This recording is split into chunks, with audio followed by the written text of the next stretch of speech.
सब भक्तों को राधे राधे। जय श्री राम, जय श्री राम। आज आप कथा सुनेंगे श्री जामवंत जी की कथा, त्रेता युग की कथा। ध्यान से सुने श्री जामवंत जी चरित्र।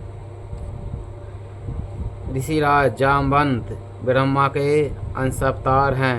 एक रूप से सृष्टि करते करते ही दूसरे रूप में भगवान की आराधना, सेवा एवं सहायता की जा सके, इसी भाव से ही जाम्बान के रूप में अपहृत हुए थे। ऋषि के रूप अपहृत होने का कारण यह था कि उन्होंने रावण को वर दे दिया था कि उसकी मृत्यु नर वानर आदि के अतिरिक्त किसी देव आदि से ना हो। अब इसी रूप में रहकर राम जी की सहायता पहुँचाई जा सकती थी। जब भगवान विष्णु ने वामन का अवतार धारण कर बलि की यज्ञशाला में गमन किया और संकल्प लेने के बाद अपना विराट रूप प्रकट किया, तब उन्होंने उनकी त्रिलोकी की नापते उनकी सात प्रतिष्ठा कर ली। इसकी इस अपूर्व शक्ति और साहस को देखकर बड़े बड़े मुनि और देवता इनकी प्रशंसा करने लगे। रामावतार में तो मानो ये भगवान के प्रधानमंत्री ही थे। सीता जी के अन्वय मन में ये हनुमान जी के साथ थे, और जब समुद्र पार जाने की किसी को हिम्मत न पड़ी, तब उन्होंने हनुमान जी को उनकी शक्ति का स्मरण कराया और लंका में जाकर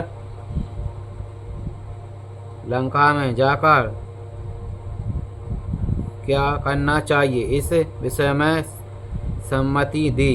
समय पाकर सलाह लेने के अलावा ये लड़ते भी थे, और लंका के युद्ध में इन्होंने बड़े बड़े राक्षसों का संहार किया। जामवंत जी ने बड़े बड़े राक्षसों का संहार किया, जाना अस्वीकार कर दिया, और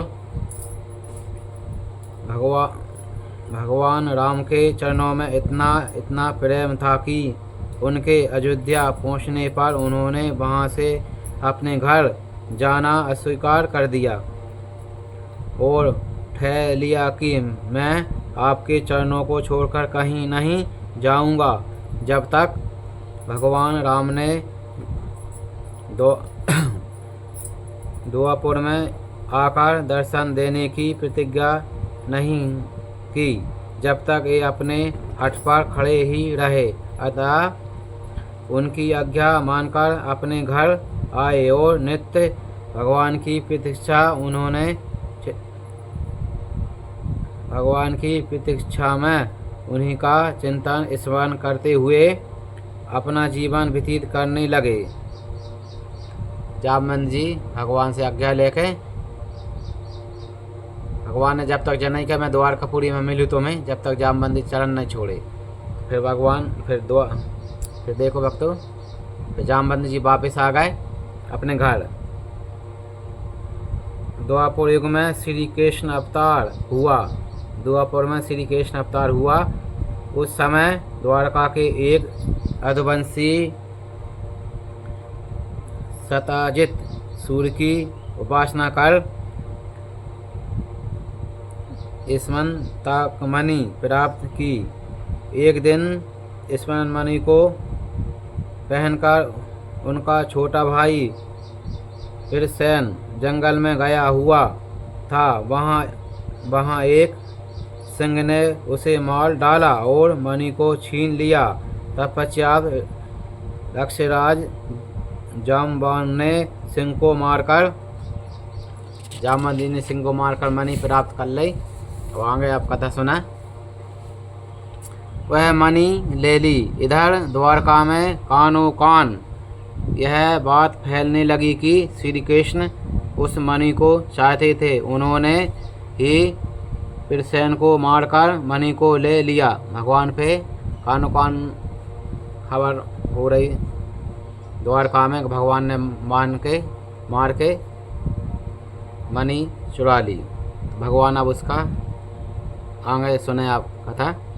ही प्रसेन को मारकर मणि को ले लिया होगा। यह बात भगवान ने भी सुनी। यद्यपि लोक दृष्टि से तो भगवान ने कलंक के परिमार्जन और मणि के अन्वेषण के लिए ही यात्रा की, परंतु वास्तव में बात यह है कि उन्होंने अपने पुराने भक्त जामवंत को दर्शन देकर कृतार्थ करना था, जिसका एक एक क्षण भी व्याकुलता के साथ भगवान की प्रतीक्षा में ही बीत रहा था।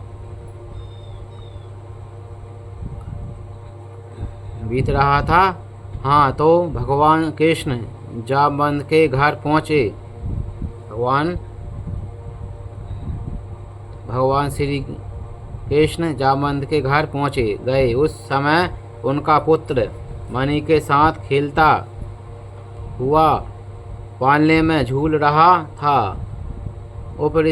उपरिष्ठित मनुष्य को देखकर वह रोने लगा और मणि की ओर भगवान की दृष्टि देखकर उसकी दाई भी चिल्ला उठी।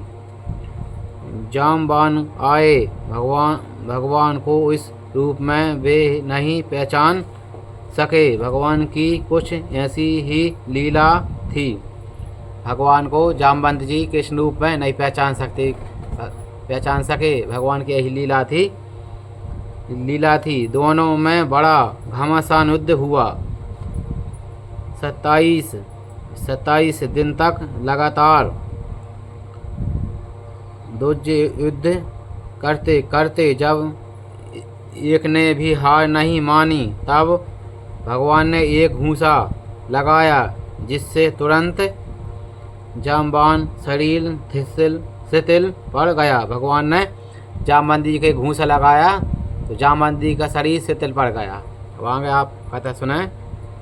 पड़ गया और उनके मन में यह बात आई कि मेरे प्रभु के अतिरिक्त और किसी में ऐसी शक्ति नहीं है कि मुझे इस प्रकार पराजित कर सके। यह भावना उठते ही देखते हैं तो उनके सामने धनुष बाणधारी भगवान रामचंद्र खड़े हैं। उन्होंने अपने इष्ट देव को साक्षात नमस्कार करके स्तुति की, पुष्पोपचार पूजा की और उपहार स्वरूप उस मणि के साथ अपनी कन्या जामवंती का समर्पण कर दिया और इस प्रकार अपने जीवन और अपने सर्वस्वरूप को भगवान के चरणों में चढ़ाकर जीवन का सच्चा लाभ लिया। वास्तव में प्रभु के चरणों में समर्पित हो जाना ही इस जीवन का परम और चरम लक्ष्य है। जय श्री राधे। अब सभी भक्तों को राधे राधे। कमेंट में लिखें आपको कथा कैसी लगी और आपको कौन सी कथा पसंद है, कौन सा सत्संग पसंद है, जैसा मैं बनाने का प्रयास करूँगा। सभी भक्त प्रेम पूर्वक जामवंत जी और भगवान का चरित्र की कथा सुने। जय श्री राम, जय श्री राधे, जय जामवंत।